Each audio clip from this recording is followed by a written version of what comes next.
today I would like to talk about the topic in unity there is strength. So have you heard a story, the bundle of sticks? You haven't heard about that, right? I'll tell you this story. This is a very good story I have heard when I was grade 4. So I just repeat it today.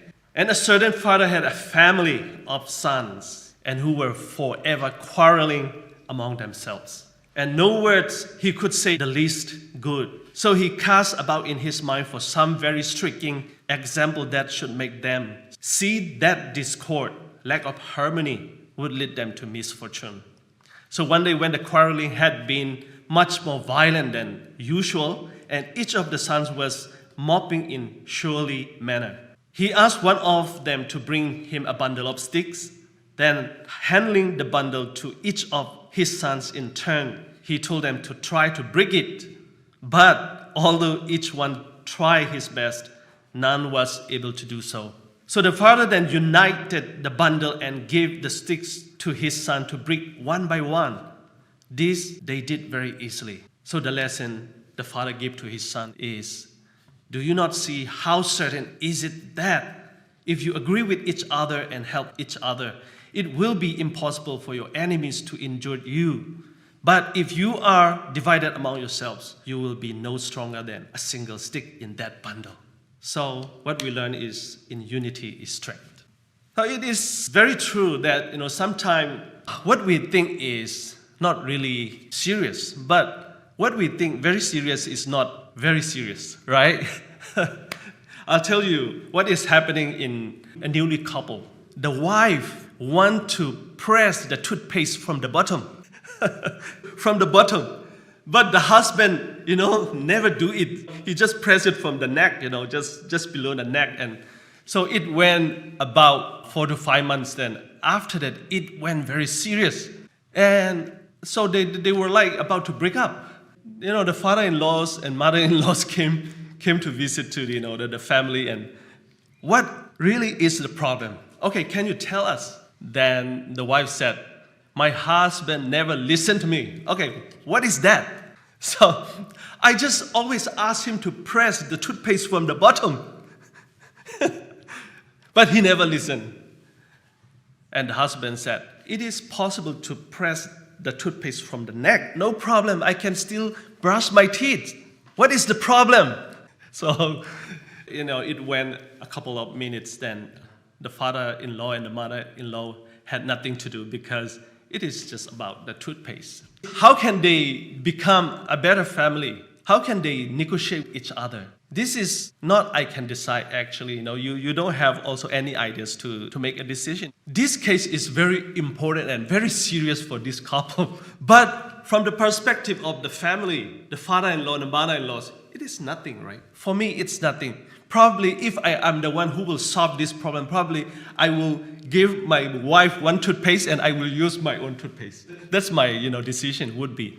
But that's not what I mean to say today, because unity is very important even in our church. Without unity, there is no strength. Even the outside world practices, probably the Sony company and the Apple company, probably the most successful company have a very good methods of unity. Teamwork, that's what we call it. I worked a couple of months in Malaysia for a company, a Chinese company. So they always ask me, before we start working, there was a briefing time, The supervisor and the manager came and they always talk about, teamwork, teamwork, teamwork. It really works. So the company is growing when there is a teamwork. So that's what, other companies, outside world really practicing teamwork and unity. Especially we need in this spiritual world as well. One of the important things that we need in this church, the whole Seventh-day Adventist. So when you talk about unity, okay, Satan and his group needs unity to overcome the saints. Do you believe that? Even Satan practice unity probably better than us. So all organizations, associations, you name it, they need unity. So we, Seventh-day Adventist Christianity, we need more than anyone else. When we talk about Satan needs more unity to convert people, to turn our faith, then he will try to make his disciple, and he will bring all people to hell. This is his mission statement. So as long as he has a mission statement, and he needs unity in his work. So there is a very famous inspirational quote from Mahatma Gandhi. He said, "Unity to be real must stand the severest strain without breaking." So another one said, "We are only as strong as we are united, as weak as we are divided." So another one, "Unity is strength when there is teamwork and collaboration and wonderful things we can achieve." This is what the outside world said. So even the weak become strong when they are united. So in the Bible, we can see about the unity. So the first two is found in Ephesians chapter 4, verse 3 and 13. So Paul said in his letter to the Ephesian church, calls attention to the unity of faith and the unity of spirit. The unity of faith and the unity of spirit. The other one about the unity we can find in Psalm chapter 133, verse 1. It says, "Behold, how good and how pleasant it is for brethren to dwell together in unity." So if you find another unity in the Bible, it will be a plus, a benefit. But I can find only these three in the Bible. So unity is very, very significant in this world as well as in our church. And Ephesians chapter 4, verse 3 to 6 says about unity and maturity in the body of Christ. So verse 3, "Make every effort to keep the unity of the Spirit through the bond of peace." So through the bond of peace. So the unity of spirit, how can we get it, the unity of spirit? The bond of peace. Do we have peace among us? Do you have peace in your mind? Do we have peace in our church? We can have peace is from God. So we will talk about it later. So there is one body and one spirit. And just as you are called to one hope, when you are called, one Lord, one faith, and one baptism, right? This morning we talked about this already. So one God and Father of all, who is over all and through all and in all. So this is how we can be mature in the body of Christ. 1 Corinthians chapter 12, verse 27 to 28, it talks about unity and diversity in the body. In 27, "Now you are the body of Christ, and each one of you is a part of it." The body of Christ. We understand already in the Bible, it talks about the unity of Christ. It gives us an example of our body functioning, right? 3 weeks ago, I hurt my nail here. I just hammering. So accidentally, it went not very well, and I just hammered my thumbnail. It was really painful. Even though my nail is a small part of my body, I felt really bad, and I have no intention to do anything, on that day. And I just sit down and just relax because of this nail. This is a very small part. The same thing in our life and in our church, in our community. If one part is sick, if one part is not functioning, then, it affects the whole part. That's what, the Bible is talking about. So verse 28, "And God has placed in the church first of all apostles, and second prophets, and third teachers, then miracles, and then gift of healing and helping each other, and who will be our guidance for our church." That's what, God placed position in this church. So it means no one is bigger than anyone else. I'm the pastor. I will never say I'm the boss in this church. I'm not bigger than June and Ron. I'm not bigger than whoever in this church, right? So we are placed by God in the same position. I have only my job description. I have no authority and no higher position in this church. So that's what, 1 Corinthians is talking about. So unity does not mean only one person involved, right? So Genesis chapter 1, verse 26 say, God said, "Let us make man in our own image." God never worked alone, right?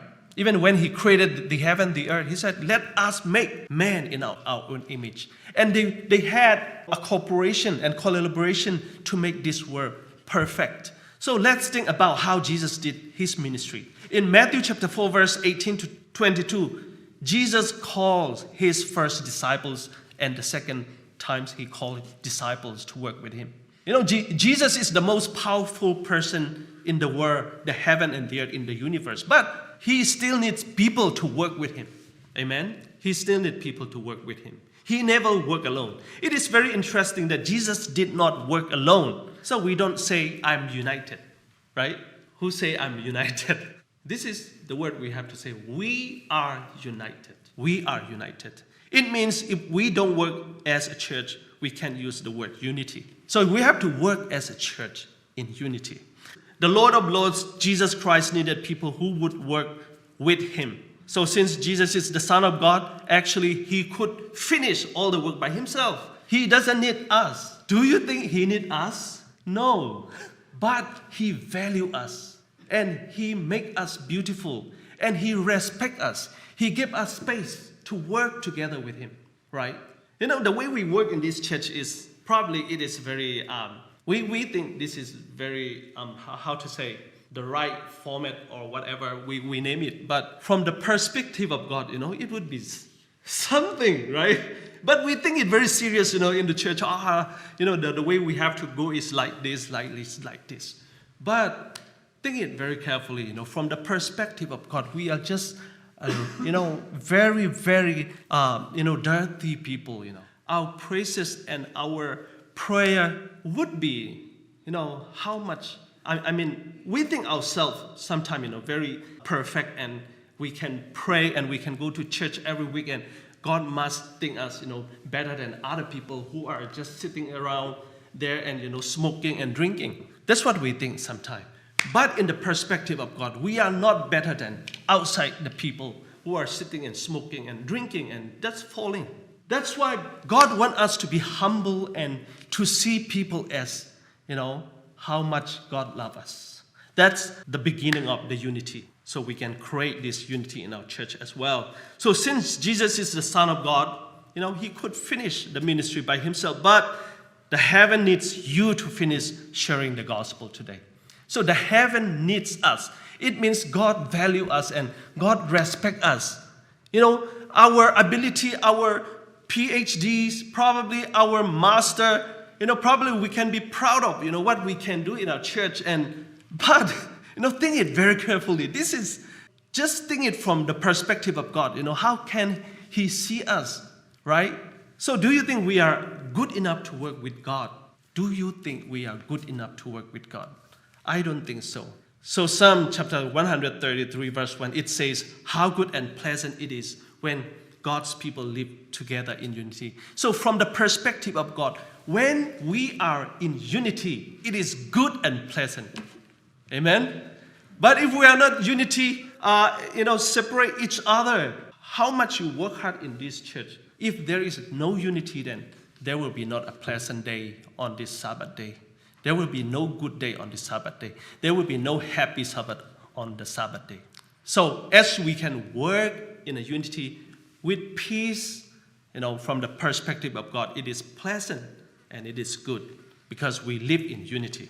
So there are the important elements to have unity in our church and family. We can find in 1 John chapter 4, verse 11, 12, and 21, how we treat and love each other. So this is important facts, especially the unlovable one, those who disagree with us. See, it is very significant way to have a unity in our church. Sometimes I myself, I love who agree with me. This is most of the time happen to me. Whoever agree with me, I love. Oh yeah, go. Let's go to McDonald's. Let's go to KFC because they agree with me and they love me, right? But in the perspective of God, especially the unlovable, those who disagree with us, we have to love them. So this is the way we can create unity in our church and our community. So practical suggestion on how to achieve unity. So Romans give us very practical way in Romans chapter 12, verse 19 to 21. Verse 19 says, do not take revenge, my dear friends, but leave room for God's wrath. So the wrath, just leave room for God. Revenge is not us. This is God. The wrath is not us. This is God. So verse 20, on the contrary, if your enemy is hungry, feed them. This This is very hard for me, If your enemy is hungry, feed them. Actually, if you think it in human way, this is very difficult. Even when I had a problem with my wife, I don't even want to give her a cup of milk. I don't want, because on that day I had a quarreling, We don't look each other, right? Even my wife. How can I feed the enemy outside, This is very difficult. But if you can do it, there will be a unity. That's why we talk about the spiritual things and the fruit of the Spirit. These are very advantage way that God gives us. Because when we have the fruit of the Spirit, we can overcome, this problem. We can feed, who are hunger, who are our enemy. So if he is thirsty, give him something to drink. In doing this, you will heap burning coals on his head. Sometimes when we treat our enemies nicely, we think, we are very low, right? We are very low. Wow, why should I do that? He's my enemy. I should not go and talk because he will think I'm very cheap. That's what we think, sometimes. But the Bible said, in doing this, you will heap burning coals on his head. So it means if you can talk to your enemies, if you can talk to the person who doesn't like, it means you win. But people don't see you are winning, you are losing. That's, a different perspective you can see in the Bible. So verse 21, do not be overcome by evil, but overcome evil with good. 1 Corinthians chapter 13, verse 1 to 8, I summarize it in this way. We can't carry out this kind of love without Jesus, right? Jesus is the main person who will give us everything we need in our life. I want to read Ellen White quotation on unity. I just picked this quotation from The Spirit of Prophecy in the Church, page 154. So it's very related to John 13:35. So Ellen White says, this is one of the vital needs to an effective witness by the church. If unity exists, it is powerful. Recommendation for Christ and his claims to the world. Jesus himself reminds us, by this shall all men know that you are my disciples, if you have loved one to another. So it says, by this shall all men know that you are my disciples. See, unity, right? It doesn't say by knowing the scripture, by knowing all the 27 beliefs, all the 28 doctrines we have. Probably you memorize everything, just pop up, pop, but it doesn't work. We may have a better knowledge than other people, but it will not work. But it says unity and peace in our church, peace in our community. It will work. And by this shall all men know that you are my disciples. Because if you have loved one to another. So when we love one to another and if we respect each other, when we have peace in our church, people will see that, wow, they are Seventh Adventist, lovely people. I want to join with them. But if we have no unity and if we have different ways in our church, then people will say, they know the Bible very well and they can preach very well and they can give us Bible study very well. I don't think this is the right church I'm going to attend. That's what people are saying. So unity, however, does not mean that everyone must be cast in or pressed into the same mold. There will be opportunity for each individual to work in his way and yet maintain the unity of the Spirit in the bond of peace. So it will not be like, the same way as your way. Probably I have different way, you have different way. Ellen White says, it does not mean that everybody must be cast in or pressed into the same mold. There will be opportunity for each individual to work in his own way and yet maintain the unity of the Spirit in the bond of peace. So there is such a thing as unity in diversity. Unity in diversity. Unity, we are unity in the truth. We are unity in the Spirit. We are unity in the Father, the Son, and the Holy Spirit.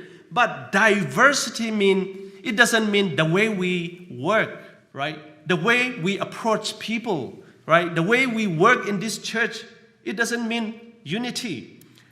Unity is our doctrines or our, the Bible we have and the Spirit of prophecy. This is the way we are unity, but diversity is another thing. because people have different opinions. People have different, approach to work. People have different, ideas to work. So we have to accept people, the way they are. So this is called unity and diversity. So my conclusion is that one place should be the Seventh-day Adventist Church. Unity is the strength of the church. Satan knows this, and he employs his whole force to bring in dissension. Greater attention should be given to the subject of unity. This is from Selected Message, Volume 2, page 159, 160. We are coming to a time when more than ever before, we shall need to press together, to labor unitedly. In union there is strength. In discord and disunion there is only weakness. In our separation from one another, we are separated from Christ. Oh, how many times when I have sinned to be in the presence of God and holy angels, I have heard the angel voice saying, press together, press together, press together. Do not let Satan cast his hellish shadow between brethren. Press together. In unity there is strength. So my conclusion is, in unity there is strength. So people will have strength. They will have maturity when they see we have unity in our church. When we work together in a unity, people will say that, we are children of God. It means that, we have to pray every day and, receive the Holy Spirit and receive for the fruit of the Spirit so that we might have patience. There are 9 fruit of Spirit. This is very important to read every day. When I'm discouraged and when I have a temper, I read the fruit of the Spirit. This is a very good thing to read in our life, and to have peace in our church makes people influence and to reach more people, and so that people will see us as His children in our life. Thank you so much for today. May God bless you all. Thank you.